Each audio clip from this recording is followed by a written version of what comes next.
로마서 1장. 그리스도 예수의 종인 나 바울은 부르심을 받아 사도가 되었습니다. 나는 하나님의 복음을 전하기 위하여 따로 세우심을 받았습니다. 이 복음은 하나님께서 예언자들을 통하여 성경에 미리 약속하신 것으로 그의 아들을 두고 하신 말씀입니다.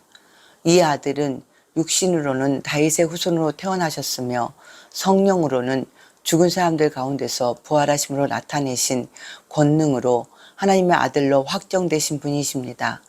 그는 곧 우리 주 예수 그리스도이십니다. 우리는 그를 통하여 은혜를 입어 사도의 직분을 받았습니다. 그것은 우리가 그 이름을 전하여 모든 민족이 믿고 순종하게 하려는 것입니다. 여러분도 그들 가운데 들어있어서 예수 그리스도의 부르심을 받은 사람이 되었습니다. 나는 로마에 있는 모든 신도에게 이 편지를 씁니다.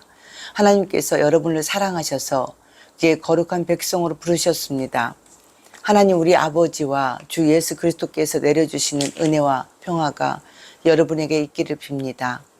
나는 먼저 여러분 모두의 일로 예수 그리스도를 통하여 나의 하나님께 감사를 드립니다. 그것은 여러분의 믿음에 대한 소문이 온 세상에 퍼지고 있기 때문입니다. 하나님은 내가 그 아들의 복음을 전하는 일로 충심으로 섬기는 분이시기에 내 마음속을 알고 계십니다. 나는 기도할 때마다 언제나 여러분을 생각하며 어떻게 해서든지 하나님의 뜻으로 여러분에게로 갈 수 있는 좋은 길이 열리기를 간구하고 있습니다. 내가 여러분을 간절히 보고 싶어 하는 것은 여러분에게 신령한 은사를 좀 나누어 주어 여러분을 굳세게 하려고 하는 것입니다. 이것은 내가 여러분과 함께 지내면서 여러분과 내가 서로의 믿음으로 서로 격려를 받고자 하는 것입니다. 형제자매 여러분 이것을 아시기 바랍니다. 나는 여러분에게 가려고 여러분 마음을 먹었으나 지금까지 길이 막혀서 뜻을 이루지 못하였습니다. 나는 다른 이방 사람들 가운데서도 열매를 거둔 것과 같이 여러분 가운데서도 그것을 좀 거두려고 했던 것입니다. 나는 그리스 사람에게나 미개한 사람에게나 지혜 있는 사람에게나 어리석은 사람에게나 다 빚을 진 사람입니다. 그러므로 나의 간절한 소원은 로마에 있는 여러분에게도 복음을 전하는 일입니다. 나는 복음을 부끄러워하지 않습니다. 이 복음은 유대 사람을 비롯하여 그리스 사람에게 이르기까지 모든 믿는 사람을 구원하는 하나님의 능력입니다. 하나님의 의가 복음 속에 나타납니다. 이 일은 오로지 믿음에 근거하여 일어납니다. 이것은 성경에 기록한 바 의인은 믿음으로 살 것이다 한 것과 같습니다. 하나님의 진노가 불의한 행동으로 진리를 가로막는 사람의 온갖 불경건함과 불의함을 겨냥하여 하늘로부터 나타납니다. 하나님을 알만한 일이 사람에게 환히 드러나 있습니다. 하나님께서 그것을 환히 드러내 주셨습니다. 이 세상 창조 때부터 하나님의 보이지 않는 속성, 곧 그분의 영원하신 능력과 신성은 사람이 그 지으신 만물을 보고서 깨닫게 되어 있습니다. 그러므로 사람들은 핑계를 댈 수가 없습니다. 사람들은 하나님을 알면서도 하나님을 하나님으로 영화롭게 해드리거나 감사를 드리기는커녕 오히려 생각이 허망해져서 그들의 지각 없는 마음이 어두워졌습니다. 사람들은 스스로 지혜가 있다고 주장하지만 실상은 어리석은 사람이 되었습니다. 그들은 썩지 않는 하나님의 영광을 썩어 엎드질 사람이나 새나 네발 짐승이나 기어다니는 동물의 형상으로 바꾸어 놓았습니다. 그러므로 하나님께서는 사람들이 마음이 욕정대로 하도록 더러움에 그대로 내버려 두시니 서로의 몸을 욕되게 하였습니다. 사람들은 하나님의 진리를 거짓으로 바꾸고 창조주 대신에 피조물을 숭배하고 섬겼습니다. 하나님은 영원히 찬송을 받으실 분이십니다. 아멘. 이런 까닭에 하나님께서는 사람들을 부끄러운 정욕에 내버려 두셨습니다. 여자들은 남자와의 바른 관계를 바르지 못한 관계로 바꾸고 또한 남자들도 이와 같이 여자와의 바른 관계를 버리고 서로 욕정에 불탔으며 남자가 남자와 더불어 부끄러운 짓을 하게 되었습니다. 그래서 그들은 그 잘못에 마땅한 대가를 스스로 받았습니다. 사람들이 하나님을 인정하기를 싫어하므로 하나님께서는 사람들을 타락한 마음자리에 내버려 두셔서 해서는 안 될 일을 하도록 놓아두셨습니다. 사람들은 온갖 불의와 악행과 탐욕과 악의로 가득 차 있으며 시기와 살이와 분쟁과 사기와 저기로 가득 차 있으며 수군거리는 자요 중상하는 자요, 하나님을 미워하는 자요, 불순한 자요, 오만한 자요, 자랑하는 자요, 악을 꾸미는 모략꾼이요, 부모를 거역하는 자요, 우매한 자요, 신의가 없는 자요, 무정한 자요, 무자비한 자입니다. 그들은 이와 같은 일을 하는 자들은 죽어야 마땅하다는 하나님의 공정한 법들을 알면서도 자기들만 이런 일을 하는 것이 아니라 이런 일을 저지르는 사람을 두둔하기까지 합니다. 로마서 2장. 그러므로 남을 심판하는 사람이여 그대가 누구인든지 죄가 없다고 변명할 수 없습니다. 그대는 남을 심판하는 일로 결국 자기를 정죄하는 셈입니다. 남을 심판하는 그대도 똑같은 일을 하고 있기 때문입니다. 하나님이 심판이 이런 일을 하는 사람들에게 공정하게 내린다는 것을 우리는 압니다. 이런 일을 하는 사람들을 심판하면서 스스로 그런 일을 하는 사람이요, 그대는 하나님의 심판을 피할 수 있을 줄로 생각합니까? 아니면 하나님께서 인자하심을 베푸셔서 그대를 인도하여 회개하게 하신다는 것을 알지 못하고 오히려 하나님의 풍성하신 인자하심과 너그러우심과 오래 참으심을 업신여기는 것입니까? 그대는 완고하여 회개할 마음이 없으니 하나님의 공정한 심판이 나타날 진노의 날에 자기가 받을 진노를 스스로 쌓아 올리고 있는 것입니다. 하나님께서는 각 사람에게 그가 한 대로 갚아주실 것입니다. 참으면서 선한 일을 하여 영광과 존귀와 불멸의 것을 구하는 사람에게는 영원한 생명을 주시고, 이기심에 사로잡혀서 진리를 거스리고 불의를 따르는 사람에게는 진노와 분노를 쏟으실 것입니다. 악한 일을 하는 모든 사람에게는 먼저 유대 사람을 비롯하여 그리스 사람에게 이르기까지 환난과 고통을 주실 것이요, 선한 일을 하는 모든 사람에게는 먼저 유대 사람을 비롯하여 그리스 사람에게 이르기까지 영광과 존귀와 평강을 내리실 것입니다. 하나님께서는 사람을 차별함이 없이 대하시기 때문입니다. 율법을 모르고 범죄한 사람은 율법과 상관없이 말할 것이요, 율법을 알고 범죄한 사람은 율법을 따라 심판을 받을 것입니다. 하나님 앞에서는 율법을 듣는 사람이 의로운 사람이 아닙니다. 오직 율법을 실천하는 사람이라야 의롭게 될 것이기 때문입니다. 율법을 가지지 않은 이방 사람이 사람의 본성을 따라 율법이 명하는 바를 행하면 그들은 율법을 가지고 있지 않아도 자기 자신이 자기에게 율법입니다. 그런 사람은 율법이 요구하는 일이 자기의 마음에 적혀 있음을 드러내 보입니다. 그들의 양심도 이 사실을 증언합니다. 그들의 생각들이 서로 고발하기도 하고 변호하기도 합니다. 이런 일은 내가 전하는 복음대로 하나님께서 그리스도를 내세우셔서 사람들이 감추고 있는 비밀들을 심판하실 그날에 드러날 것입니다. 그런데 그대가 유대 사람이라고 자처한다고 합시다. 그래서 그대는 율법을 의지하며 하나님을 자랑하며 율법의 가르침을 받아서 하나님의 뜻을 알고 가장 선한 일을 분간할 줄 알며 눈먼 사람의 길잡이요 어둠 속에 있는 사람의 빛이라고 생각하며 지식과 진리가 율법에 구체화된 모습으로 들어있다고 하면서 스스로 어리석은 사람의 스승이요 어린아이의 교사로 확신한다고 합시다. 그렇다면 그대는 남은 가르치면서도 왜 자기 자신은 가르치지 않습니까? 도둑질을 하지 말라고 설교하면서도 왜 도둑질을 합니까? 간음을 하지 말라고 하면서도 왜 간음을 합니까? 우상을 미워하면서도 왜 신전의 물건을 훔칩니까? 율법을 자랑하면서도 왜 율법을 어겨서 하나님을 욕되게 합니까? 성경에 기록한 바 너희 때문에 하나님의 이름이 이방 사람들 가운데서 모독을 받는다 한 것과 같습니다. 율법을 지키면 할례를 받는 것이 유익하지만 율법을 어기면 그대가 받은 할례는 할례를 받지 않은 것으로 되어버립니다. 그러므로 할례를 받지 않은 사람이 율법의 규정을 지키면 그 사람은 할례를 받지 않았더라도 할례를 받은 것으로 여겨질 것이 아니겠습니까? 그리고 본래 할례를 받지 않더라도 율법을 온전히 지키는 사람이 율법의 조문을 가지고 있고 할례를 받았으면서도 율법을 범하는 사람인 그대를 정죄할 것입니다. 겉모양으로 유대 사람이라고 해서 유대 사람이 아니요, 겉모양으로 살갗에 할례를 받았다고 해서 할례가 아닙니다. 오히려 속사람으로 유대 사람인 이가 유대 사람이며 율법의 조문을 따라서 받는 할례가 아니라 성령으로 마음이 받는 할례가 참 할례입니다.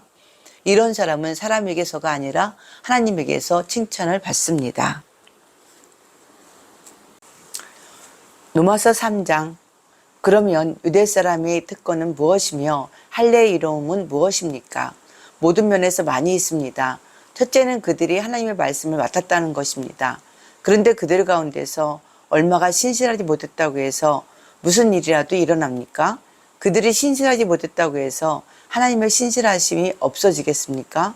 그럴 수 없습니다. 사람은 다 거짓말쟁이이지만 하나님은 참되십니다. 성경에 기록한 바 주님께서는 말씀하실 때에 의로우시다 인정을 받으시고 재판을 받으실 때에 주님께서 이기시려는 것입니다. 한국과 같습니다. 그런데 우리의 불의가 하나님의 의를 드러나게 한다면 무엇이라고 말하겠습니까? 우리에게 진노를 내리시는 하나님이 불의하시다는 말씀입니까? 이것은 사람들이 말하는 방식으로 내가 말해본 것입니다. 절대로 그럴 수 없습니다. 만일 그렇다면 하나님께서 어떻게 세상을 심판할 수 있겠습니까? 다음과 같이 반박하는 사람도 있을 것입니다. 나의 거짓됨 때문에 하나님의 참되심이 더욱 분명하게 드러나서 하나님께 영광이 돌아간다면 왜 나도 역시 여전히 죄인으로 판정을 받습니까? 더욱이 좋은 일이 생기게 하기 위하여 악한 일을 하자라고 말할 수 있겠습니까? 사실 어떤 사람들은 우리가 그런 말을 한다고 비방합니다. 그런 사람들은 심판을 받아야 마땅합니다. 그러면 무엇을 말해야 하겠습니까? 우리 유대 사람이 이방 사람보다 낫습니까? 전혀 그렇지 않습니다. 유대 사람이라 그리스 사람이나 다 같이 죄 아래에 있음을 우리가 이미 지적하였습니다. 성경에 이렇게 기록되어 있습니다. 의인은 없다. 한 사람도 없다. 깨닫는 사람도 없고 하나님을 찾는 사람도 없다. 모두가 곁길로 빠져서 쓸모가 없게 되었다. 선한 일을 하는 사람은 없다. 한 사람도 없다. 그들의 목구멍은 열린 무덤이다. 혀는 사람을 속인다. 입술에는 독사의 독이 있다. 입에는 저주와 독설이 가득 찼다. 발은 피를 흘리는 일에 빠르며 그들이 가는 길에는 파멸과 비참함이 있다. 그들은 평화의 길을 알지 못한다. 그들의 눈에는 하나님을 두려워하는 빛이 없다. 율법에 있는 모든 말씀이 율법 아래에 사는 사람에게 말한 것임을 우리는 압니다. 그것은 모든 입을 막고 온 세상을 하나님 앞에서 유죄로 드러내려는 것입니다. 그러므로 율법의 행위로는 하나님 앞에서 의롭다고 인정받을 사람이 아무도 없습니다. 율법으로는 죄를 인식할 뿐입니다. 그러나 이제는 율법과는 상관없이 하나님의 의가 나타났습니다. 그것은 율법과 예언자들이 증언한 것입니다. 그런데 하나님의 의는 예수 그리스도를 믿는 믿음을 통하여 오는 것인데 모든 믿는 사람에게 미칩니다. 거기에는 아무 차별이 없습니다. 모든 사람이 죄를 범하였습니다. 그래서 사람은 하나님의 영광에 못 미치는 처지에 놓여 있습니다. 그러나 사람은 그리스도 예수 안에서 얻는 구원으로 말미암아 하나님의 은혜로 값없이 의롭다는 선고를 받습니다. 하나님께서는 이 예수를 속죄제물로 내주셨습니다. 그것은 그의 피를 믿을 때 유효합니다. 하나님께서 이렇게 하신 것은 사람들이 이제까지 지은 죄를 너그럽게 보아주심으로써 자기의 의를 나타내시려는 것이었습니다. 하나님께서 오래 참으시다가 지금 이때 자기의 의로우심을 나타내는 것은 하나님은 의로우신 분이시라는 것과 예수를 믿는 사람은 누구나 의롭다고 하신 것을 보여주시려는 것입니다. 그렇다면 사람이 자랑할 것이 어디에 있습니까? 전혀 없습니다. 무슨 법으로 의롭게 됩니까? 행위의 법으로 됩니까? 아닙니다. 믿음의 법으로 됩니다. 사람이 율법의 행위와는 상관없이 믿음으로 의롭다고 인정을 받는다고 우리는 생각합니다. 하나님은 유대 사람만의 하나님이십니까? 이방 사람의 하나님도 되시지 않습니까? 그렇습니다. 이방 사람의 하나님도 되십니다. 참으로 하나님은 오직 한 분뿐이십니다. 그러므로 하나님께서는 할례를 받은 사람도 믿음을 보시고 의롭다고 하시고 할례를 받지 않는 사람도 믿음을 보시고 의롭다고 하십니다. 그러면 믿음으로 말미암아 우리가 율법을 폐합니까? 그럴 수 없습니다. 도리어 율법을 굳게 세웁니다. 로마서 4장. 그러면 육신상으로 우리의 조상인 아브라함이 무엇을 얻었다고 우리가 말할 수 있겠습니까? 아브라함이 행위로 의롭게 되었더라면 그에게는 자랑할 것이 있었을 것입니다. 그러나 하나님 앞에서는 자랑할 것이 없습니다. 성경이 무엇이라고 말합니까? 아브라함이 하나님을 믿으니 하나님께서 그를 의롭다고 여기셨다 하였습니다. 일을 하는 사람에게는 품삯을 은혜로 주는 것으로 치지 않고 당연한 보수로 주는 것으로 생각합니다. 그러나 경건하지 못한 사람을 의롭다고 하시는 분을 믿는 사람은 비록 아무 공로가 없어도 그의 믿음이 의롭다고 인정을 받습니다.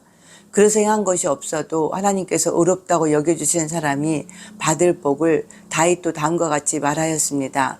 하나님께서 잘못을 용서해 주시고 죄를 덮어주신 사람은 복이 있다.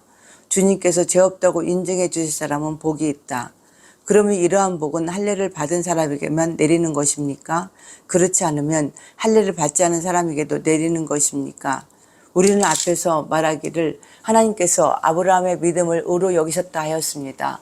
그러면 어떻게 아브라함이 그러한 인정을 받았습니까? 그가 할례를 받은 후에 그렇게 되었습니까? 그렇지 않으면 할례를 받기 전에 그렇게 되었습니까? 그것은 할례를 받은 후에 된 일이 아니라 할례를 받기 전에 된 일입니다. 아브라함이 할례라는 표를 받았는데 그것은 그가 할례를 받지 않은 상태에서 이미 얻은 믿음의 의를 확증하는 것이었습니다. 그래서 그는 할례를 받지 않고도 믿는 모든 사람의 주상이 되었으니 이것은 할례를 받지 않은 사람들도 의롭다는 인정을 받게 하려는 것이었습니다. 또 그는 할례를 받은 사람의 조상이 되기도 하였습니다. 다시 말하면 할례만을 받은 것이 아니라 또한 우리 조상 아브라함이 할례를 받지 않은 상태에서 걸어간 믿음의 발자취를 따라가는 사람들의 조상이 되었습니다. 아브라함이나 그 자손에게 주신 하나님의 약속, 곧 그들이 세상을 물려받을 상속자가 되리라는 것은 율법으로 말미암은 것이 아니라 믿음의 의로 말미암은 것입니다. 율법을 의지하는 사람들이 상속자가 된다면 믿음은 무의미한 것이 되고 약속은 헛된 것이 됩니다. 율법은 진노를 불러옵니다. 율법이 없는 곳에는 범법도 없습니다. 이런 까닭에 이 약속은 믿음에 근거한 것입니다. 그것은 하나님께서 아브라함에게 이 약속을 은혜로 주셨어. 이것을 그의 모든 후손에게도 곧 율법으로 사는 사람들에게만이 아니라 아브라함이 지닌 믿음으로 사는 사람들에게도 보장하시려는 것입니다. 아브라함은 우리 모두의 조상입니다. 이것은 성경에 기록된 대로 내가 너를 많은 민족의 조상으로 세웠다함과 같습니다. 이 약속은 그가 믿은 하나님, 다시 말하면 죽은 사람들을 살리시며 없는 것들을 불러내어 있는 것이 되게 하시는 하나님께서 보장하신 것입니다. 아브라함은 희망이 사라진 때에도 바라면서 믿었으므로 너의 자손이 이와 같이 많아질 것이다 하신 말씀대로 많은 민족의 조상이 되었습니다. 그는 나이가 100세가 되어서 자기 몸이 이미 죽은 것이나 다름없고 또한 살아있어도 죽은 것이나 다름없는 줄 알면서도 그는 믿음이 약해지지 않았습니다. 그는 하나님의 약속을 믿고 의심하지 않았습니다. 오히려 그는 믿음이 굳세어져서 하나님께 영광을 돌렸습니다. 그는 하나님께서 스스로 약속하신 바를 능히 이루실 것이라고 확신하였습니다. 그래서 하나님께서는 이것을 보시고 그를 의롭다고 여겨주셨습니다.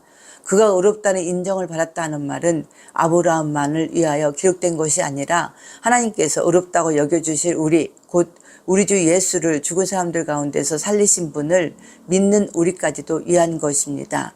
예수는 우리의 범죄 때문에 죽임을 당하셨고 우리를 의롭게 하시려고 살아나셨습니다. 로마서 5장. 그러므로 우리는 믿음으로 의롭다 하심을 받았으므로 우리 주 예수 그리스도로 말미암아 하나님과 더불어 평화를 누리고 있습니다. 우리는 또한 그리스도로 말미암아 지금 서 있는 은혜의 자리에 믿음으로 나오게 되었으며 하나님의 영광에 이르게 될 소망을 품고 자랑을 합니다. 그뿐만 아니라 우리는 환난을 자랑합니다. 우리가 알기로 환난은 인내력을 낳고 인내력은 단련된 인격을 낳고 단련된 인격은 희망을 낳는 줄을 알고 있기 때문입니다. 이 희망은 우리를 실망시키지 않습니다. 하나님께서 우리에게 주신 성령을 통하여 그의 사랑을 우리 마음속에 부어주셨기 때문입니다.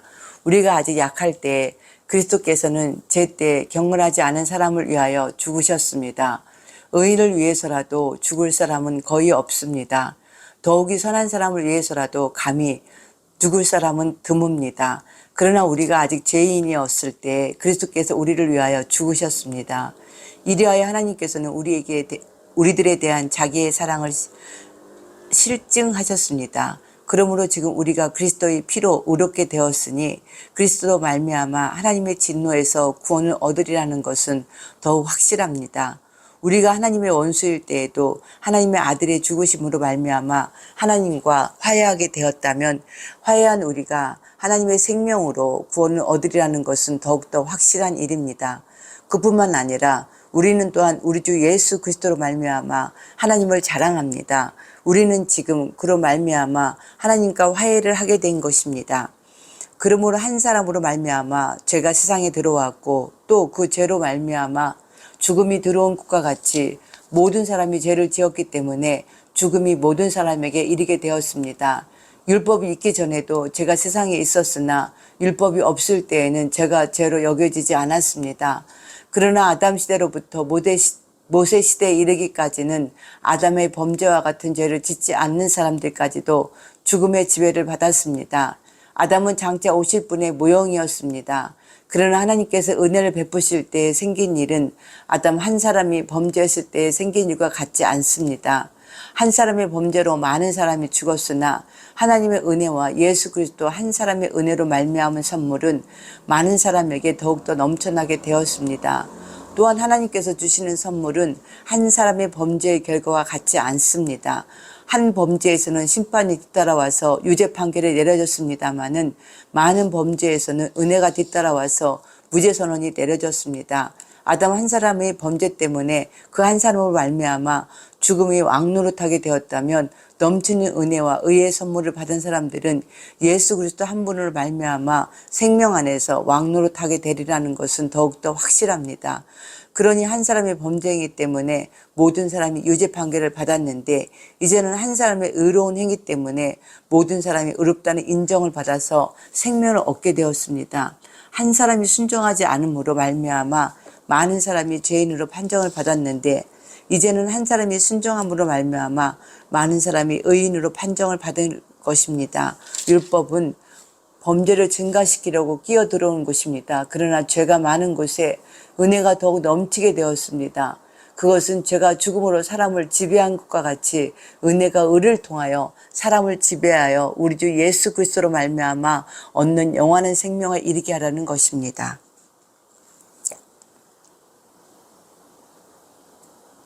누가서 6장. 그러면 우리가 무엇이라고 말을 해야 하겠습니까? 은혜를 더하게 하려고 여전히 죄 가운데 머물러 있어야 하겠습니까? 그럴 수 없습니다.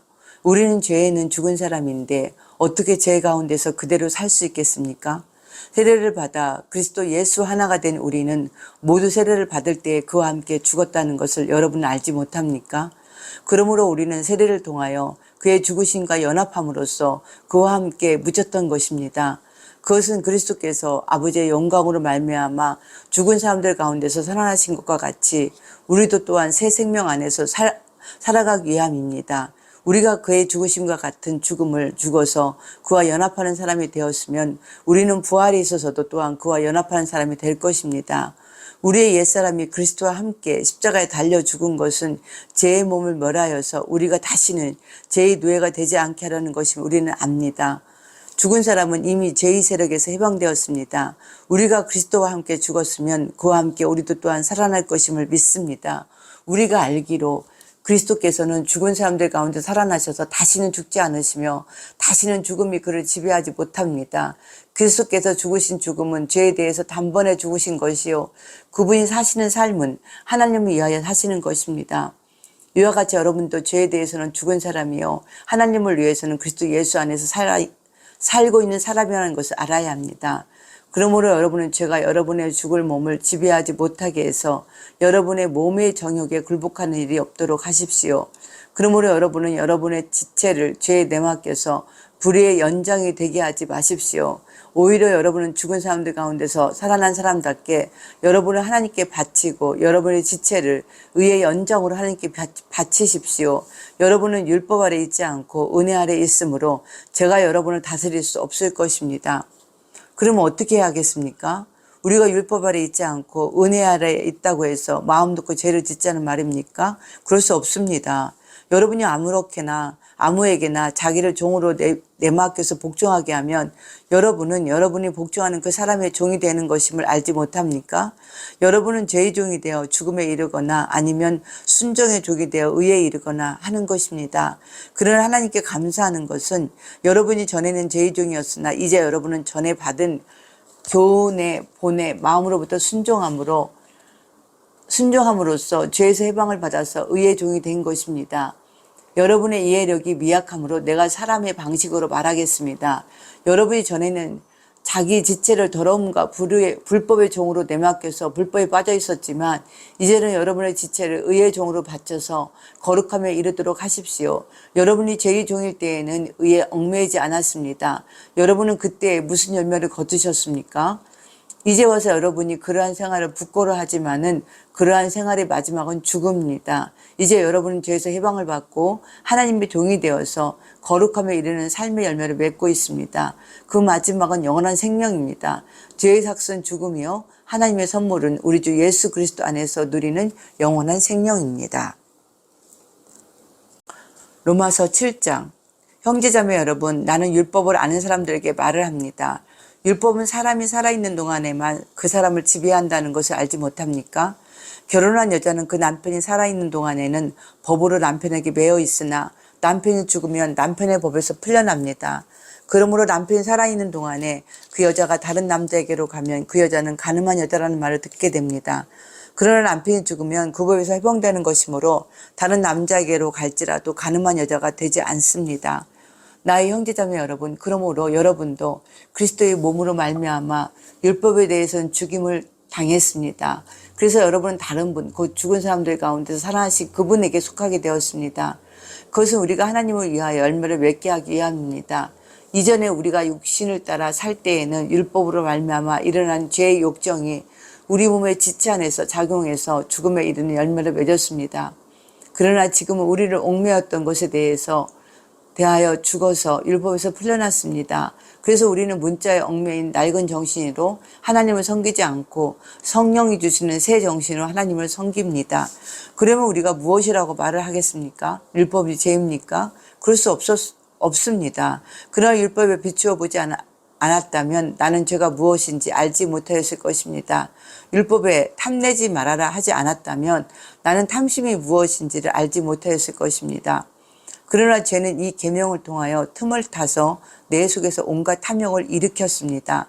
율법이 없으면 죄는 죽은 것입니다. 전에는 율법이 없어서 내가 살아 있었는데 계명이 들어오니까 죄는 살아나고 나는 죽었습니다. 그래서 나를 생명으로 인도해야 할 그 계명이 도리어 나를 죽음으로 인도한다는 것이 드러났습니다. 죄가 그 계명을 통하여 틈을 타서 나를 속이고 또 그 계명으로 나를 죽였습니다. 그러므로 율법은 거룩하며 계명도 거룩하고 의롭고 선한 것입니다. 그러니 그 선한 것이 나에게 죽음을 안겨주었다는 말입니까? 그럴 수 없습니다. 그러나 죄를 죄로 드러나게 하려고 제가 그 선한 것을 방편으로 하여 나에게 죽음을 일으켰습니다. 그것은 계명을 방편으로 하여 죄를 극도로 죄답게 되게 하려는 것이었습니다. 우리는 율법이 신령한 것인 줄 압니다.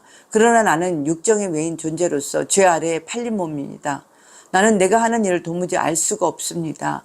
내가 해야겠다고 생각하는 일은 하지 않고 도리어 해서는 안 되겠다고 생각하는 일을 하고 있으니 말입니다. 내가 그런 일을 하면서도 그것을 해서는 안 되겠다고 생각하는 것은 곧 율법이 선하다는 사실에 동의하는 것입니다. 그렇다면 그와 같은 일을 하는 것은 내가 아니라 내 속에 자리를 잡고 있는 죄입니다. 나는 내 속에 곧 내 육신 속에 선한 것이 깃들어 있지 않다는 것을 압니다. 나는 선을 행하려는 의지는 있으나 그것을 실행하지는 않으니 말입니다. 나는 내가 원하는 선한 일을 하지 않고 도리어 원하지 않는 악한 일을 합니다. 내가 해서는 안 되는 것을 하면 그것을 하는 것은 내가 아니라 내 속에 자리를 잡고 있는 죄입니다. 여기에서 나는 법칙 하나를 발견하였습니다. 곧 나는 선을 행하려고 하는데 그러한 나에게 악이 붙어 있다는 것입니다. 나는 속사람으로는 하나님의 법을 즐거워하나 내 지체에 있는 다른 법이 있어서 내 마음의 법과 맞서서 싸우며 내 지체에 있는 죄의 법에 나를 포로로 만드는 것을 봅니다. 아, 나는 비참한 사람입니다. 누가 이 죽음의 몸에서 나를 건져주겠습니까? 우리 주 예수 그리스도를 통하여 나를 건져주신 하나님께 감사를 드립니다. 그러니 나 자신은 마음으로는 하나님의 법을 섬기고 육신으로는 죄의 법을 섬기고 있습니다. 로마서 8장. 그러므로 그리스도 예수 안에 있는 사람들은 정죄를 받지 않습니다. 그것은 그리스도 예수 안에서 생명을 누리게 하는 성령의 법이 당신을 죄와 죽음의 법에서 해방하여 주었기 때문입니다. 육신으로 말미암아 율법이 미약해져서 해낼 수 없었던 그 일을 하나님께서 해결하셨습니다. 곧 하나님께서는 자기의 아들을 죄된 육신을 지닌 모습으로 보내셔서 죄를 없애시려고 그 육신에다 죄의 선고를 내리셨습니다. 그것은 육신을 따라 살지 않고 성령을 따라 사는 우리가 율법이 요구하는 바를 이루게 하시려는 것입니다. 육신을 따라 사는 사람은 육신에 속한 것을 생각하나 성령을 따라 사는 사람은 성령에 속한 것을 생각합니다. 육신에 속한 생각은 죽음입니다. 그러나 성령에 속한 생각은 생명과 평화입니다. 육신에 속한 생각은 하나님께 품는 적대감입니다. 그것은 하나님의 법을 따르지 않으며 또 복종할 수도 없습니다. 육신에 매인 사람은 하나님을 기쁘게 해드릴 수 없습니다. 그러나 하나님의 영이 여러분 안에 살아계시면 여러분은 육신 안에 있지 않고 성령 안에 있습니다. 누구든지 그리스도의 영이 없으면 그리스도의 사람이 아닙니다. 또한 그리스도께서 여러분 안에 살아계시며 여러분의 몸은 죄 때문에 죽은 것이지만 영은 의 때문에 생명을 얻습니다. 예수를 죽은 사람들 가운데서 살리신 분의 영이 여러분 안에 살아계시면 그리스도를 죽은 사람들 가운데서 살리신 분께서 여러분 안에 계신 자기의 영으로 여러분의 죽은 몸도 살리실 것입니다. 그러므로 형제자매 여러분, 우리는 빚을 지고 사는 사람들이지만 육신에 빌어진 것이 아닙니다. 우리는 육신을 따라 살아야 할 존재가 아닙니다. 여러분이 육신을 따라 살면 죽을 것입니다. 그러나 여러분이 성령으로 몸의 행실을 죽이며 살 것입니다. 하나님의 영으로 인도함을 받은 사람은 누구나 다 하나님의 자녀입니다. 여러분 또다시 두려움에 빠뜨리는 종살이의 영을 받은 것이 아니라 자녀로 삼으신 영을 받았습니다. 그래서 우리는 그 영으로 하나님을 아빠 아버지라고 부릅니다. 바로 그때 그 성령이 우리의 영과 함께 우리가 하나님의 자녀임을 증언하십니다. 자녀임은 상속자이기도 합니다. 우리가 그리스도와 함께 영광을 받으려고 그와 함께 고난을 받으면 우리는 하나님의 정하신 상속자여 그리스도와 더불어 공동 상속자입니다. 현재 우리가 겪는 고난은 장차 우리에게 나타날 영광에 견주면 아무것도 아니라고 나는 생각합니다. 피조물은 하나님의 자녀들이 나타나기를 간절히 기다리고 있습니다. 피조물이 허무에 굴복했지만 그것은 자유로 그렇게 한 것이 아니라 굴복하게 하신 그분이 그렇게 하신 것입니다. 그러나 소망은 남아 있습니다. 그것은 곧 피조물도 썩어짐의 종살이에서 해방되어서 하나님의 자녀가 누릴 영광된 자유를 얻으리라는 것입니다. 모든 피조물이 이제까지 함께 신음하며 함께 해산의 고통을 겪고 있다는 것을 우리는 압니다. 그뿐만 아니라 첫 열매로서 성령을 받은 우리도 자녀로 삼아주실 것을, 곧 우리 몸을 속량하여 주실 것을 고대하면서 속으로 신음하고 있습니다. 우리는 이 소망으로 구원을 얻었습니다. 눈에 보이는 소망은 소망이 아닙니다. 보이는 것을 누가 바라겠습니까? 그러나 우리가 보이지 않는 것을 바라면 참으면서 기다려야 합니다. 이와 같이 성령께서도 우리의 약함을 도와주십니다. 우리는 어떻게 기도해야 할지도 알지 못하지만 성령께서 친히 이루 다 말할 수 없는 탄식으로 우리를 대신하여 간구하여 주십니다. 사람의 마음을 꿰뚫어 보시는 하나님께서는 성령의 생각이 어떠한지를 아십니다. 성령께서 하나님의 뜻을 따라 성도를 대신하여 간구하시기 때문입니다. 하나님을 사랑하는 사람들, 곧 하나님의 뜻대로 부르심을 받은 사람들에게는 모든 일이 서로 협력해서 선을 이룬다는 것을 우리는 압니다. 하나님께서는 미리 아신 사람들을 택하셔서 자기 아들의 형상과 같은 모습이 되도록 미리 정하셨으니 이것은 그 아들이 많은 형제 가운데서 맏아들이 되게 하시려는 것입니다. 그리하여 하나님께서는 이미 정하신 사람들을 부르시고 또한 부르신 사람들을 의롭게 하시고 의롭게 하신 사람들을 또한 영화롭게 하셨습니다. 그렇다면 이런 일을 두고 우리가 무엇이라고 말할 수 있겠습니까? 하나님은 우리 편이시면 누가 우리를 대적하겠습니까? 자기 아들을 아끼지 않으시고 우리 모두를 위하여 내두신 분이 어찌 그 아들과 함께 모든 것을 우리에게 선물로 거저주지 않으시겠습니까? 하나님께서 택하신 사람들을 누가 감히 고발하시겠습니까? 의롭다 하시는 분이 하나님이신데 누가 감히 그들을 정죄하겠습니까? 그리스도 예수는 죽으셨지만 오히려 살아나셔서 하나님의 오른쪽에 계시며 우리를 위하여 대신 간구하여 주십니다. 누가 우리를 그리스도의 사랑에서 끊을 수 있겠습니까? 환난입니까? 공고입니까? 박해입니까? 굶주림입니까? 헐벗음입니까? 위협입니까? 또는 칼입니까? 성경에 기록된 바 우리는 종일 주님을 위하여 죽임을 당합니다. 우리는 도살당할 양과 같이 여김을 받았습니다. 한 것과 같습니다. 그러나 우리는 이 모든 일에서 우리를 사랑하여 주신 그분을 힘입어서 이기고도 남습니다. 나는 확신합니다. 죽음도, 삶도, 천사들도, 권세자들도, 현재일도, 장래일도, 능력도, 높음도, 깊음도, 그 밖에 어떤 피조물도 우리를 우리 주 예수 그리스도 안에 있는 하나님의 사랑에서 끊을 수 없습니다. 로마서 9장. 나는 그리스도 안에서 참말을 하고 거짓말을 하지 않습니다. 내 양심이 성령을 힘입어서 이것을 증언하여 줍니다. 나에게는 큰 슬픔이 있고 내 마음에 끊임없는 고통이 있습니다. 나는 육신으로 내 동족인 내 결례를 위하는 일이면 내가 저주를 받아서 그리스도에게서 끊어질지라도 달게 받겠습니다. 내 종족은 이스라엘 백성입니다. 그들에게는 하나님의 자녀로서의 신분이 있고 하나님을 모시는 영광이 있고 하나님과 맺은 언약들이 있고 율법이 있고 예배가 있고 하나님의 약속들이 있습니다. 족장들은 그들의 조상이요 그리스도도 육신으로는 그들에게서 태어나셨습니다. 그는 만물에 계시며 영원토록 찬송을 받으실 하나님이십니다. 아멘. 그러나 하나님의 약속의 말씀이 폐하였다고는 할 수 없습니다. 이스라엘에게서 태어난 사람이라고 해서 다 이스라엘 사람이 아니고 아브라함의 자손이라고 해서 다 그의 자녀가 아닙니다. 다만 이삭에게서 태어난 사람만을 너희 자손이라고 부르겠다 하셨습니다. 이것은 그 육신의 자녀가 하나님의 자녀가 되는 것이 아니라 약속의 자녀가 참 자손으로 여겨지리라는 것을 뜻합니다. 그 약속의 말씀은 내년에 내가 다시 올 때쯤에는 사라에게 아들이 있을 것이다 한 것입니다. 그뿐만 아니라 리브가도 우리 조상 이삭 한 사람에게서 쌍둥이 아들을 수타였는데 그들이 태어나기도 전에 무슨 선이나 악을 행하기도 전에 택하심이라는 원리를 따라 세우신 하나님의 계획이 살아있게 하시려고 또 이러한 일이 사람의 행위에 근거하는 것이 아니라 부르시는 분께 달려있음을 나타내시려고 하나님께서 리브가에게 말씀하시기를 형이 동생을 섬길 것이다 하셨습니다. 이것은 성경에 기록된 바 내가 야곱을 사랑하고 에서를 미워하였다 한 것과 같습니다. 그러면 우리가 무엇이라고 말을 해야 하겠습니까? 하나님이 불공평하시라는 분이라는 말입니까? 그럴 수 없습니다. 하나님께서 모세에게 말씀하시기를 내가 궁일이 여길 사람을 궁일이 여기고 불쌍히 여길 사람을 불쌍히 여기겠다 하셨습니다. 그러므로 그것은 사람의 의지나 노력에 달려있는 것이 아니라 하나님의 자비에 달려있습니다. 그래서 성경에 바로를 두고 말씀하시기를 내가 이 일을 하려고 너를 세웠다. 곧 너로 말미암아 내 능력을 나타내고 내 이름을 온 땅에 전파하게 하려는 것이다 하였습니다. 그러므로 하나님께서는 궁일이 여기시고자 하는 사람을 궁일이 여기시고 완악하게 하고자 하는 사람을 완악하게 하십니다. 그러면 그들은 내게 이렇게 말할 것입니다. 그렇다면 어찌하여 하나님께서는 사람을 책망하시는가? 누가 하나님의 뜻을 거역할 수 있다는 말인가? 오 사람아, 그대가 무엇이기에 하나님께 감히 말대답을 합니까? 만들어진 것이 만드신 분에게 어찌하여 나를 이렇게 만들었습니까? 하고 말할 수 있습니까?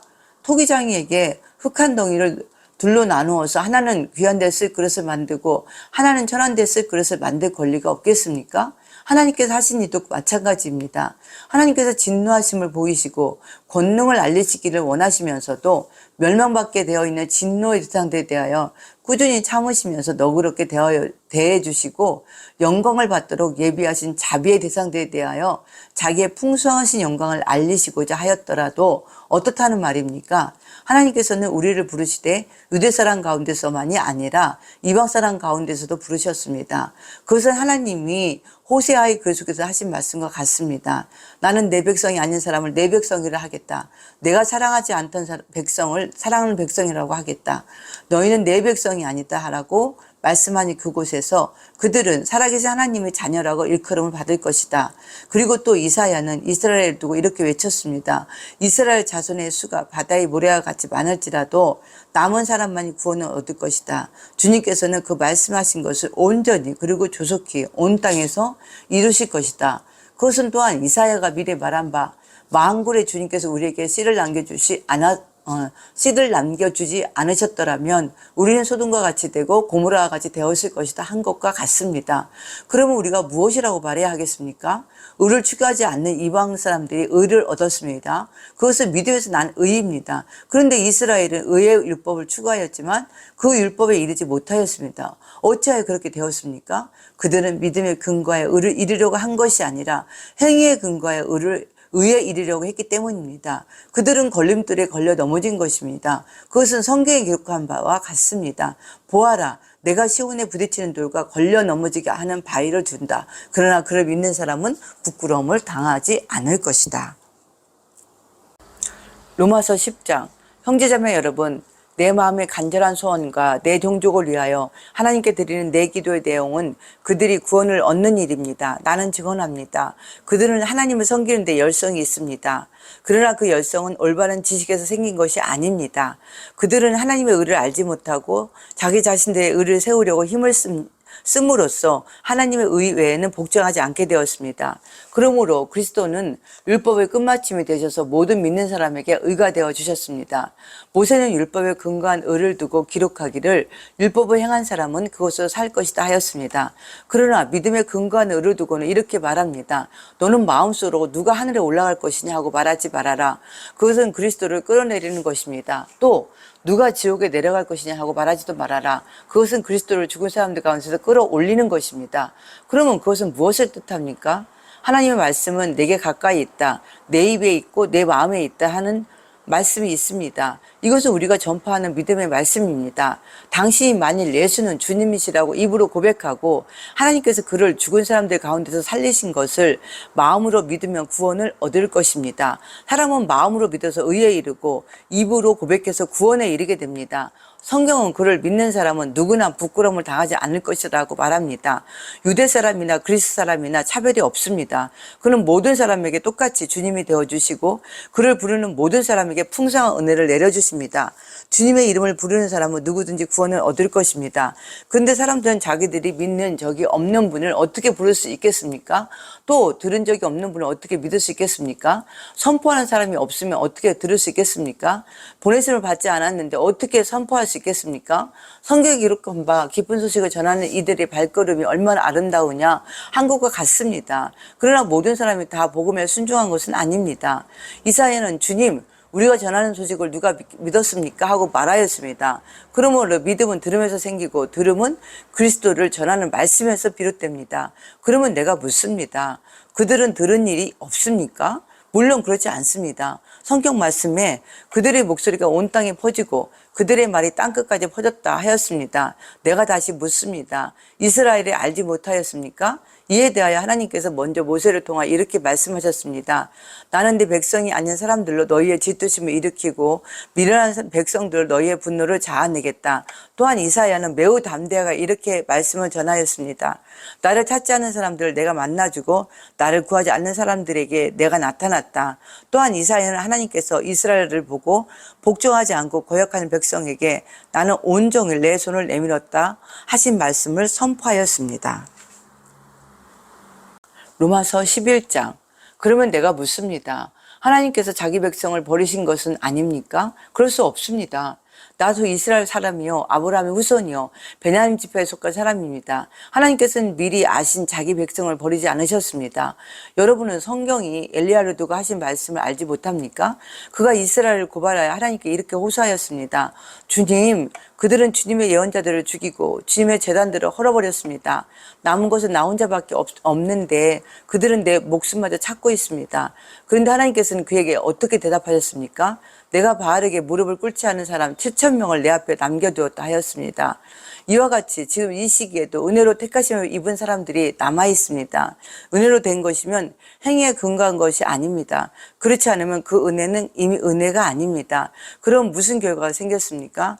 이스라엘 백성은 찾던 것을 얻지 못하였지만 택하심을 받은 사람들은 그것을 얻었습니다. 그리고 그 나머지 사람들은 완고해졌습니다. 성경에 이렇게 기록한 바와 같습니다.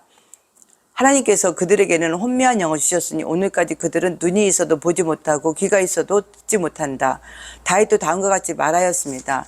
그들의 밥상이 그들에게 올무가 되고 덫이 되게 하여 주십시오. 그들이 걸려 넘어지고 보복을 받게 하여 주십시오. 그들의 눈이 어두워져서 보지 못하게 되도록 하여 주십시오. 그들의 등이 언제나 굽어있게 하여 주십시오. 그러면 내가 묻습니다. 이스라엘이 걸려 넘어져서 완전히 쓰러져 망하게끔 되었습니까? 그럴 수 없습니다. 그들의 허물 때문에 구원이 이방 사람에게 이르렀는데 이것은 이스라엘에게 질투하는 마음이 일어나게 하려는 것입니다. 이스라엘의 허물이 세상의 부요함이 되고 이스라엘의 실패가 이방 사람의 부요함이 되었다면 이스라엘 전체가 바로 설 때에는 그 복이 얼마나 더 엄청나겠습니까? 이제 나는 이방 사람이 여러분에게 말합니다. 내가 이방 사람에게 보내심을 받은 사도이니만큼 나는 내 직분을 영광스럽게 생각합니다. 나는 아무쪼록 내 동족에게 질투심을 일으켜서 그 가운데서 몇 사람만이라도 구원하고 싶습니다. 하나님께서 그들을 버리심이 세상과의 화해를 이루는 것이라면 그들을 받아들이심은 죽은 사람들 가운데서 살아나는 삶을 주님이 아니고 무엇이겠습니까? 삶을 주심이 아니고 무엇이겠습니까? 만물로 바치는 빵 반죽 덩이가 거룩하면 남은 온 덩어리도 그러하고 뿌리가 거룩하면 가지도 그러합니다. 그런데 참 올리브 나무 가지들 가운데서 얼마나 잘라내시고서 그 자리에다 돌 올리브 나무인 그대를 접붙여 주셨기 때문에 그대가 참 올리브 나무의 뿌리에서 올라오는 양분을 함께 받게 된 것이면 그대는 본래의 가지들을 향하여 울주되지 말아야 합니다. 비록 그대가 우쭐대지라도 그대가 뿌리를 지탱하는 것이 아니라 뿌리가 그대를 지탱한다는 것을 명심해야 합니다. 그러면 본래의 가지가 잘려나간 것은 그 자리에 내가 접붙임을 받게 하시려는 것이었다고 하고 그대는 말해야 할 것입니다. 옳습니다. 그 가지들이 잘린 것은 믿지 않은 탓이고 그대가 그 자리에 붙어 있는 것은 믿었기 때문입니다. 그러니 교만한 마음을 품지 말고 도리어 두려워하지 마십시오. 하나님께서 본래의 가지들을 아끼지 않으셨으니 접붙인 가지도 아끼지 않으실 것입니다. 그러므로 하나님의 인자하심과 조난하심을 생각해 보십시오. 하나님은 넘어진 사람에게는 준엄하십니다. 그러나 그대가 하나님의 인자하심에 머물러 있다면 하나님이 그대에게 인자하게 대하실 것입니다. 그렇지 않으면 그대도 잘릴 것입니다. 그러나 믿지 않았던 탓으로 잘려나갔던 가지들이 믿게 되면 그 가지들로 접붙임을 받게 될 것입니다. 하나님께서는 그들을 다시 접붙이실 수 있습니다.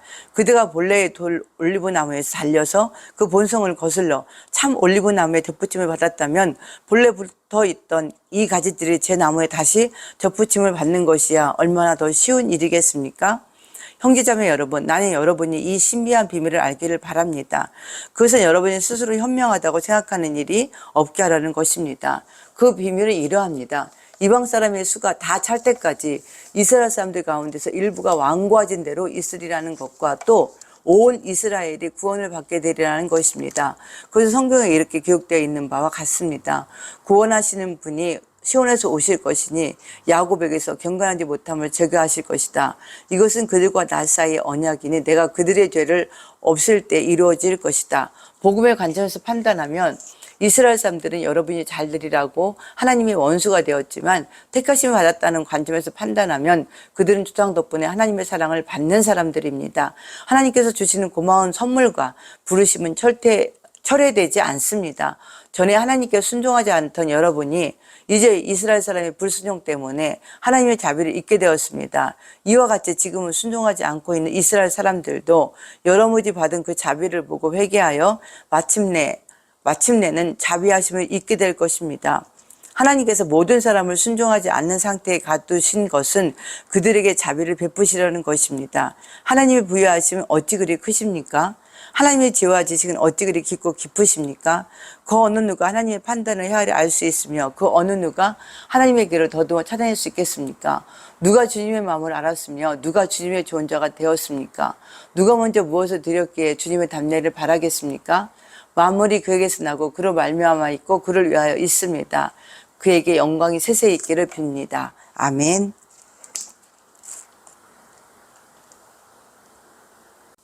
로마서 12장. 형제자매 여러분, 그러므로 나는 하나님의 자비하심을 힘입어 여러분에게 권합니다. 여러분의 몸을 하나님께서 기뻐하실 거룩한 제물로 드리십시오. 이것이 여러분이 드릴 합당한 예배입니다. 여러분은 이 시대의 풍조를 본받지 말고 마음을 새롭게 함으로 변화를 받아서 하나님의 선하시고 기뻐하시고 완전하신 뜻이 무엇인지를 분별하도록 하십시오. 나는 내가 받은 은혜를 힘입어서 여러분 각 사람에게 말합니다. 여러분은 스스로 마땅히 생각해야 하는 것 이상으로 생각하지 말고 하나님께서 각 사람에게 나누어 주신 믿음의 분량대로 분수에 맞게 생각하십시오. 한 몸에 많은 지체가 있으나 그 지체들이 다 같은 일을 하는 것이 아닙니다.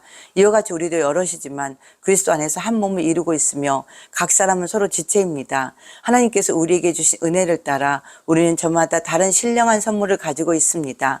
가령 그것이 예언이면 믿음의 정도에 맞게 예언할 것이요, 섬기는 일이면 섬기는 일에 힘써야 합니다. 또 가르치는 사람이면 가르치는 일에, 권면하는 사람이면 권면하는 일에 힘쓸 것이요, 나누어주는 사람은 순수한 마음으로, 지도하는 사람은 열성으로, 자선을 베푸는 사람은 기쁜 마음으로 해야 합니다.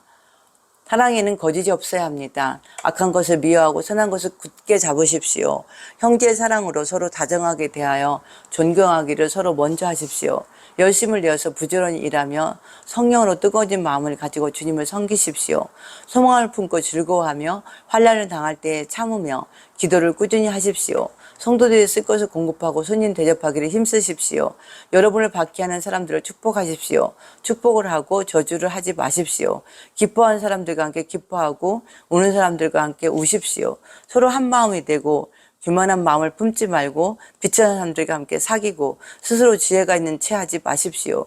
아무에게도 악을 악으로 갚지 말고 모든 사람이 선하다고 생각하는 일을 하려고 애쓰십시오. 여러분 쪽에서 할 수 있는 대로 모든 사람과 더불어 화평하게 지내십시오. 사랑하는 여러분, 여러분은 스스로 원수를 갚지 말고 그 일은 하나님의 진노하심에 맡기십시오. 성경에도 기록하기를 원수 갚는 것은 내가 할 일이니 내가 갚겠다고 주님께서 말씀하신다 하였습니다. 내 원수가 줄이거든 먹을 것을 주고 그가 목말라 하거든 마실 것을 주어라. 그렇게 하는 것은 내가 그의 머리 위에다가 숯불을 쌓는 셈이 될 것이다 하였습니다. 악에게 지지 말고 선으로 악을 이기십시오. 로마서 13장. 사람은 누구나 위에 있는 권세에 복종해야 합니다. 모든 권세는 하나님께로부터 온 것이며 이미 있는 권세들도 하나님께서 세워주신 것입니다. 그러므로 권세를 거역한 사람은 하나님의 명을 거역하는 것이요, 거역한 사람은 심판을 받게 될 것입니다. 치안가들은 좋은 일을 하는 사람에게는 두려울 것이 없고 나쁜 일을 하는 사람에게만 두려움이 됩니다. 권세를 행사하는 사람을 두려워하지 않으려거든 좋은 일을 하십시오. 그러면 그에게서 칭찬을 받을 것입니다. 권세를 행사하는 사람은 여러분 각 사람에게 유익을 주려고 일하는 하나님의 일꾼입니다. 그러나 그대가 나쁜 일을 저지를 때에는 두려워해야 합니다. 그는 공연히 칼을 차고 있는 것이 아닙니다. 그는 하나님의 일꾼으로서 나쁜 일을 하는 자에게 하나님의 진노를 집행하는 사람입니다. 그러므로 진노를 두려워해서만이 아니라 양심을 생각해서도 복종해야 합니다. 같은 이유로 여러분은 또한 조세를 바칩니다. 그들은 하나님의 일꾼으로서 바로 이 일을 하는데 힘쓰고 있습니다.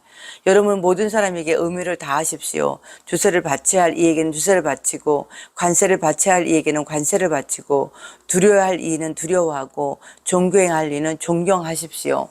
서로 사랑하는 것 외에는 아무에게도 빚을 지지 마십시오. 남을 사랑하는 사람은 율법을 다 이룬 것입니다. 간음하지 말아라, 살인하지 말아라, 도둑질하지 말아라, 탐내지 말아라 하는 계명과 그 밖에 또 다른 계명이 있을지라도 모든 계명은 내 이웃을 내 몸과 같이 사랑하여라 하는 말씀에 요약되어 있습니다.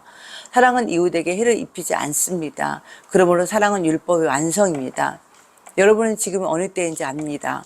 잠에서 깨어나야 할 때가 벌써 되었습니다. 지금은 우리의 구원이 우리가 처음 믿을 때보다 더 가까워졌습니다. 밤이 깊고 낮이 가까이 왔습니다. 그러므로 우리는 어둠의 행실을 벗어버리고 빛의 갑옷을 입읍시다. 낮에 행동하듯이 단정하게 행합시다. 호사한 연애와 술 취함, 음행과 방탕, 싸움과 시기에 빠지지 맙시다. 주 예수 그리스도로 옷을 입으십시오. 정욕을 채우려고 육신의 일을 꾀하지 마십시오. 로마서 14장. 여러분은 믿음이 약한 이를 받아들이고 그의 생각을 시비거리로 삼지 마십시오. 어떤 사람은 모든 것을 다 먹을 수 있다고 생각하지만 믿음이 약한 사람은 채소만 먹습니다. 먹는 사람은 먹지 않는 사람을 없이 여기지 말고 먹지 않는 사람은 먹는 사람을 비판하지 마십시오. 하나님께서는 그 사람도 받아들였습니다. 우리가 누구이기에 남의 종을 비판합니까? 누가 서 있든지 넘어지든지 그것은 그 주인이 상관할 일입니다. 주님께서 그를 서 있게 할 수 있으시니 그는 서 있게 될 것입니다. 또 어떤 사람은 이 날이 저 날보다 더 중요하다고 생각하고, 또 어떤 사람은 모든 날이 다 같다고 생각합니다. 각각 자기 마음에 확신을 가져야 합니다. 어떤 날을 더 존중히 여기는 사람도 주님을 위하여 그렇게 하는 것이요, 먹는 사람도 주님을 위하여 먹으며 먹을 때 하나님께 감사를 드립니다. 그리고 먹지 않는 사람도 주님을 위하여 먹지 않으며 또한 하나님께 감사를 드립니다. 우리 가운데는 자기만을 위하여 사는 사람도 없고 또 자기만을 위하여 죽는 사람도 없습니다. 우리는 살아도 주님을 위하여 살고 죽어도 주님을 위하여 죽습니다. 그러므로 우리는 살든지 죽든지 주님의 것입니다. 그리스도께서 죽으셨다가 살아나신 것은 죽은 사람에게도 산 사람에게도 다 주님이 되시려는 것이었습니다. 그런데 어찌하여 그대는 형제나 자매를 비판합니까? 우리는 모두 다 하나님의 심판대 앞에 서게 될 것입니다. 성경에는 이렇게 기록되어 있습니다. 주님께서 말씀을 하신다. 내가 살아있으니 모든 무릎이 내 앞에 꿇을 것이요 모든 입이 다 하나님을 찬양할 것이다. 그러므로 우리는 각각 자기 일을 하나님께 사실대로 아뢰야 할 것입니다. 그러므로 이제부터는 서로 남을 심판하지 마십시오. 형제자매 앞에 장애물이나 걸림돌을 놓지 않겠다고 결심하십시오. 내가 주 예수 안에서 알고 또 확신하는 것은 이것입니다. 무엇이든지 그 자체로 부정한 것은 없고 다만 부정하다가 여기는 그 사람에게는 부정한 것입니다. 그대가 음식 문제로 형제자매의 마음을 상하게 하면 그것은 이미 사랑을 따라 살지 않는 것입니다. 음식 문제로 그 사람을 망하게 하지 마십시오. 그리스도께서 그 사람을 위하여 죽으셨습니다. 그러므로 여러분이 좋다고 여기는 일이 도리어 비방거리가 되지 않도록 하십시오. 하나님의 나라는 먹는 일과 마시는 일이 아니라 성령 안에서 누리는 의와 평화와 기쁨입니다. 그리스도를 이렇게 섬기는 사람은 하나님을 기쁘게 해드리고 사람에게도 인정을 받습니다. 그러므로 우리는 서로 화평을 도모하는 일과 서로 덕을 세우는 일에 힘을 씁시다. 하나님이 이렇게 놓으신 것을 음식 때문에 망치는 일이 없도록 하십시오. 모든 것이 다 깨끗합니다. 그러나 어떤 것을 먹음으로써 남을 넘어지게 하면 그러한 사람에게는 그것이 해롭습니다. 고기를 먹는다든가 술을 마신다든가 그 밖에 무엇이든지 형제나 자매를 걸려 넘어지게 하는 일은 하지 않는 것이 좋습니다. 그대가 지니고 있는 신념을 하나님 앞에서 스스로 간직하십시오. 자기가 옳다고 생각하는 일을 하면서 자기를 정죄하지 않는 사람은 복이 있습니다. 의심을 하면서 먹는 사람은 이미 단죄를 받은 것입니다. 그것은 믿음의 근거에서 한 것이 아니기 때문입니다. 믿음에 근거하지 않는 것은 다 죄입니다. 로마서 15장. 믿음이 강한 우리는 믿음이 약한 사람들의 약점을 돌봐 주어야 합니다. 우리는 자기에게 좋은 대로만 해서는 안 됩니다. 우리는 저마다 자기 이웃의 마음에 들게 행동하면서 유익을 주고 덕을 세워야 합니다. 그리스도께서도 자기에게 좋은 대로만 하지 않으셨습니다. 성경에 기록하기를 주님을 비방하는 자들의 비방이 내게 떨어졌다 한 것과 같습니다. 무엇이든지 전에 기록한 것은 우리에게 교훈을 주려고 한 것이며 성경이 주는 인내와 위로로서 우리로 하여금 소망을 가지게 하려고 한 것입니다. 인내심과 위로를 주신 하나님께서 여러분이 그리스도 예수를 본받아 같은 생각을 품게 하시고 한 마음과 한 입으로 하나님과 우리 주 예수 그리스도의 아버지께 영광을 돌리게 해주시기를 빕니다. 그러므로 그리스도께서 하나님의 영광을 드러내시려고 여러분을 받아들이신 것과 같이 여러분도 서로 받아들이십시오. 내가 말하는 것은 이러합니다. 그리스도께서는 하나님의 진실하심을 드러내시려고 할례를 받은 사람의 종이 되셨으니 그것은 하나님께서 조상에게 주신 약속들을 확증하시고 이방 사람들도 긍휼히 여기심을 받아서 하나님께 영광을 돌리게 하시려고 한 것입니다. 기록된 바 그러므로 내가 이방 사람들 가운데서 주님께 찬양을 드리며 주님의 이름을 찬미합니다. 한국과 같습니다. 또 이방 사람들아 주님의 백성과 함께 즐거워하여라 하였으며 또 모든 이방 사람들 주님을 찬양하여라 모든 백성들아 주님을 찬양하여라 하였습니다. 그리고 이사야가 말하기를 이새의 뿔에서 싹이 나서 이방 사람을 다스릴 이가 일어날 것이니 이방 사람은 그에게 소망을 둘 것이다 하였습니다. 소망을 주시는 하나님께서 믿음에서 오는 모든 기쁨과 평화를 여러분에게 충만하게 주셔서 성령의 능력으로 소망이 여러분에게 차고 넘치기를 바랍니다. 나의 형제자매 여러분, 나는 여러분 마음에 선함이 가득하고 온갖 지식이 넘쳐서 서로 권면할 능력이 있음을 확신합니다. 그러나 내가 몇 가지 점에 대해서 매우 담대하게 쓴 것은 하나님께서 내게 주신 은혜를 힘입어서 여러분의 기억을 새롭게 하려고 한 것입니다. 하나님께서 이 은혜를 내게 주신 것은 나로 하여금 이방 사람에게 보내심을 받은 그리스도 예수 일꾼이 되게 하여 하나님의 복음을 전하는 제사장의 직무를 수행하게 하시려는 것입니다. 그래야 이방 사람들로 하여금 성령으로 거룩하게 되게 하여 하나님께서 기쁨으로 받으실 제물이 되게 하시려는 것입니다. 그러므로 나는 하나님을 섬기는 일을 그리스도 예수 안에서 자랑스럽게 생각합니다. 그리스도께서 이방 사람들을 복종하게 하시려고 나를 시켜서 이루어 놓으신 것밖에는 아무것도 감히 말하지 않겠습니다. 그 일은 말과 행동으로 표정과 이적의 능력으로 성령의 권능으로 이루어졌습니다. 그래서 나는 예루살렘에서 일루리곤에 이르기까지 두루 다니면서 그리스도의 복음을 남김없이 전파하였습니다. 나는 이와 같이 그리스도의 이름이 알려진 곳 말고 알려지지 않은 곳에서 복음을 전하는 것을 명예로 삼았습니다. 나는 남이 닦아놓은 터 위에다가 집을 짓지 않으려 하였습니다. 성경에 이렇게 기록된 바 그의 일을 알지 못하던 사람들이 보게 될 것이요 듣지 못하던 사람들이 깨닫게 될 것이다 한 것과 같습니다. 그래서 내가 여러분에게로 가려고 하였으나 여러 번 길이 막혔습니다. 그러나 이제는 이 지역에서 내가 이래야 할 곳이 더 없습니다. 여러 해 전부터 여러분에게로 가기를 바라고 있었으므로 내가 스페인으로 갈 때 지나가는 길에 여러분을 만나보고 잠시 동안이라도 여러분과 먼저 기쁨을 나누려고 합니다. 그 다음에 여러분의 후원을 얻어 그곳으로 가게 되기를 바랍니다. 그러나 지금 나는 성도들을 돕는 일로 예루살렘에 갑니다. 마케도니아와 아가야 사람들이 기쁜 마음으로 예루살렘에 사는 성도들 가운데 가난한 사람들에게 보내 구제금을 마련하였기 때문입니다. 그들은 기쁜 마음으로 그렇게 하였습니다. 그들은 정말로 예루살렘 성도들에게 빚어진 사람들입니다. 이방 사람들은 그들에게서 신령한 복을 나누어 받았으니 육신의 생활에 필요한 것으로 그들에게 봉사할 의무가 있습니다. 그러므로 나는 이 일을 마치고 그들에게 이 열매를 확실하게 전해준 뒤에 여러분에게 들렸다가 스페인으로 가겠습니다. 내가 여러분에게 갈 때 그리스도 충만한 복을 가지고 갈 것으로 압니다. 형제자매 여러분, 내가 우리 주 예수 그리스도를 힘입어서 그리고 성령의 사랑을 힘입어서 여러분에게 부탁합니다. 나도 기도합니다만 여러분도 나를 위하여 하나님께 열심으로 기도해 주십시오.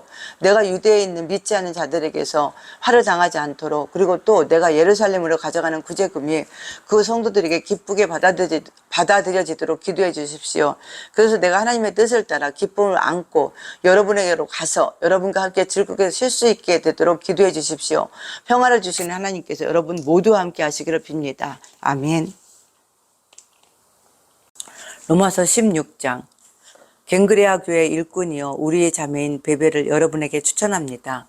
여러분은 성도의 합당한 예절로 주님 안에서 그를 영접하고 그가 여러분에게 어떤 도움을 원하든지 도와주시기 바랍니다. 그는 많은 사람을 도와주었고 나도 그에게 신세를 많이 졌습니다. 그리스도 예수 안에서 나의 동역자인 브리스가와 아굴라에게 문안하여 주십시오. 그들은 생명의 위협을 무릅쓰고 내 목숨을 구해준 사람들입니다. 나뿐만 아니라 이방 사람의 모든 교회도 그들에게 감사하고 있습니다. 그리고 그들의 집에서 모이는 교회에도 문안하여 주십시오. 나의 사랑하는 에베네도에게 문안하여 주십시오. 그는 아시아에서 그리스도를 믿은 첫 열매입니다. 여러분을 위하여 수고를 많이 한 마리아에게 문안하여 주십시오. 나의 친척이며 한때 나와 함께 갇혔던 안드로니고와 유니아에게 문안하여 주십시오. 그들은 사도들에게 좋은 평을 받고 있고 나보다 먼저 그리스도를 믿은 사람들입니다. 주님 안에 있는 나의 사랑하는 아뿔리아에게 문안하여 주십시오. 그리스도 안에서 우리의 동역자인 우르바노와 나의 사랑하는 스다고에게 문안하여 주십시오. 그리스도 안에서 인정을 받는 아벨레에게 문안하여 주십시오. 아리스토블로와 가족에게 문안하여 주십시오. 나의 친척인 헤르디온에게 문안하여 주십시오. 주님 안에 있는 나기수의 가족에게 문안하여 주십시오. 주님 안에서 수고한 두르베나와 두르보사에게 문안하여 주십시오. 주님 안에서 수고를 많이 한 사랑하는 버시에게 문안하여 주십시오. 주님 안에서 택하심을 받은 루포와 그의 어머니에게 문안하여 주십시오. 그의 어머니는 곧 내 어머니이기도 합니다. 유승구리도와 블레곤과 허메와 바드로바와 허마와 그들과 함께 있는 형제자매들에게 문안하여 주십시오. 빌롤로고와 율리아와 네레오와 그의 자매와 올론바와 그들과 함께 있는 모든 성도에게 문안하여 주십시오. 거룩한 입맞춤으로 서로 문안하십시오. 그리스도의 모든 교회가 여러분에게 문안합니다. 형제자매 여러분, 내가 여러분에게 권합니다. 여러분이 배운 교훈을 거슬러서 분열을 일으키며 올무를 놓는 사람들을 경계하고 멀리 하십시오. 이런 사람들은 우리 주 그리스도를 섬기는 것이 아니라 자기네 배를 섬기는 것이며 그렇단 말과 아침하는 말로 순진한 사람들의 마음을 속이는 것입니다. 여러분의 순종은 모든 사람에게 소문이 났습니다. 나는 여러분의 일로 기뻐합니다. 나는 여러분이 선한 일에는 슬기롭고 악한 일에는 순진하기를 바랍니다. 평화의 하나님께서 곧 사탄을 쳐부셔서 여러분의 발밑에 짓밟히게 하실 것입니다. 우리 주 예수의 은혜가 여러분과 함께 있기를 빕니다. 나의 동역자 디모데와 나의 친척 루기오와 야손과 소시바더가 여러분에게 문안합니다. 이 편지를 받아 쓰는 나더디오도 주님 안에서 여러분에게 문안합니다. 나와 온 교회를 잘 돌봐주는 가이오도 여러분에게 문안합니다. 이 도시의 재무관인 에라스도와 형제 구아도도 여러분에게 문안합니다. 하나님께서는 내가 전하는 복음 곧 예수 그리스도에 관한 선포로 여러분을 능히 튼튼히 세워주십니다. 그는 오랜 세월 동안 감추어두었던 비밀을 계시해 주셨습니다. 그 비밀이 지금은 예언자들의 글로 환히 공개되고 영원하신 하나님의 명을 따라 모든 이방 사람들에게 알려져서 그들이 믿고 순종하게 되었습니다. 오직 한 분이신 지혜로우신 하나님께 예수 그리스도로 말미암아 영광이 영원무궁하도록 있기를 빕니다. 아멘.